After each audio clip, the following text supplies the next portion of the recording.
খাচ্ছিস তো ডাটার ঝোল, আবার লেভেলের। ফুটানি দেখলে বাঁচা যায় না। ডাটার ঝোল তাও আবার লেভেলের। তো গলা থেকে ভাত নামবে তোর ডিম ছাড়া। মানে আর কি, ডিম রান্না করি বেশিরভাগ টাইম আমি, এই জন্য আর কি বলেছে আর হেসেছে। তো তোমাদের উদ্দেশ্যে আমি আজকে কিছু কথা বলতে চাই।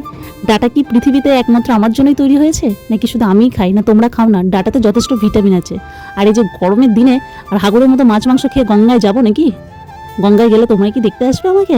আসলে কি বলো তো বোন, কে কি খাচ্ছে সেটা দিয়ে কোনো কিছু মেটার করে না। আর মানুষকে বিচারও করা যায় না। আসলে বিচার করা যায় মানুষের মানসিকতা, রুচি, বোধ, কে কতটা খারাপ আর কে কতটা খারাপ কাউকে করতে পারে আর ছোট করতে পারে।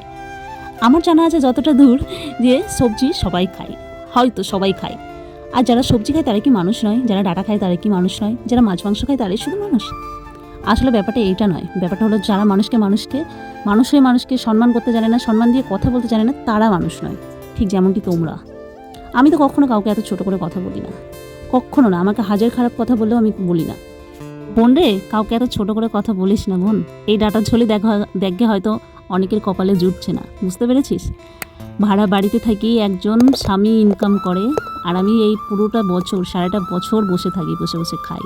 এই ডাটার ঝোল বলিস, এই মাংসর ছাট বলিস, চা বলিস, এই কপালের জোটে আমার অনেক কপাল ভালো। আমার বর আমাকে প্রেশার দেয় না যে কাজ করো, এটা আমার অনেক কপাল ভালো। তাই আমি মনে করি এই ডাটার ঝোল বলিস আর এই যাই বলিস না কেন, এটাই আমার কাছে অমৃত। বুঝতে পেরেছিস? মানুষকে একটু ছোট কম করিস। আমাকে যখন কমেন্টগুলো করে এরকম হাসি রিয়াকশান দিয়েছে, আমার ভীষণ কষ্ট লেগেছে। সত্যি কথা বলছি, ভীষণ কষ্ট লেগেছে। কিন্তু কি করা যাবে, ফালতু লোকেদের কথায় কান দিয়ে তো আর নিজের কাজটা বন্ধ করলে হবে না, এই জন্যই আর কি করি। তো যাই হোক, আজকে আমি রান্না করেছিলাম একটু এঁচোড়। চিংড়ি মাছ ছিল না, তো শুধু এঁচোড়ই রান্না করেছিলাম।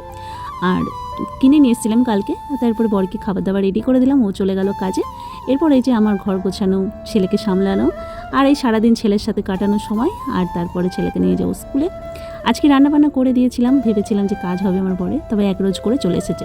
দেখতে পাচ্ছিস বোন, কোনোদিন এক রোজ হয়, কোনোদিন দু রোজ হয়। এইভাবে কাজ করে আমাদের সংসারটা চলে। তাহলে রোজ রোজ মাছ মাংস পাবো কোথায় বল? তাই তো ডিম খাই, ডাটার ঝোল খাই, এসব খাই। শুধু বেঁচে থাকার মতো আর কি কিছু হলেই মনে করি অনেক কিছু। মানে এরকমই দেখতে যা অনেকেরই হয়তো জোটে না। তো যাই হোক, আজকে ব্লগটা এখানেই রাখলাম।